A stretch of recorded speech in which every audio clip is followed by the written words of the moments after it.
Software engineer Tal Anker is demonstrating his gait analysis technology. He calls it SensorGo. It's a device that uses sensors strapped to a patient's legs to measure walking data that could point to underlying medical problems. We extract a walking straight data, walking straight kinematic data out of a free walking, because gait analysis is done while the patient is walking straight. So we need to extract the data out of the overall free walking data. And then we use a proprietary algorithm to detect the gait cycle events. The sensors measure patients' three-dimensional acceleration, rotational speed and direction of movement. Colleague Avishai Moron says raw kinematic data is sent to a remote SensorGo box, which produces results within minutes. That box uploads the data to a web server over the cloud, and it uses SensorGo proprietary algorithms to analyze that data and gives just an easy-to-read report so that the doctor at the clinic or at the rehab center can read it and just give his diagnosis.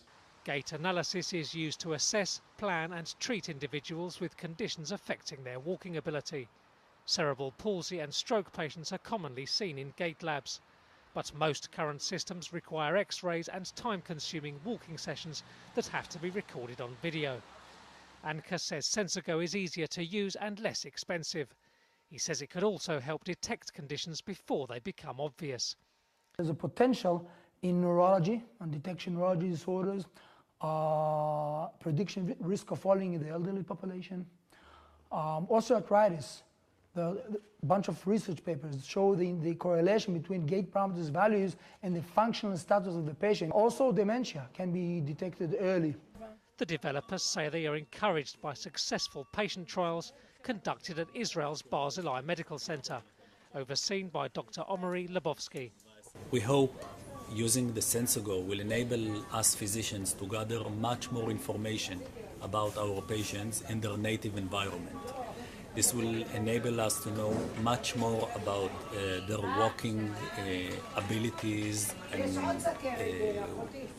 walking parameters at their natural environment. Tal Anker says he hopes SensorGo will be approved for use in the United States and Europe by next year. For the elderly in particular, he says, the technology will be a huge step forward.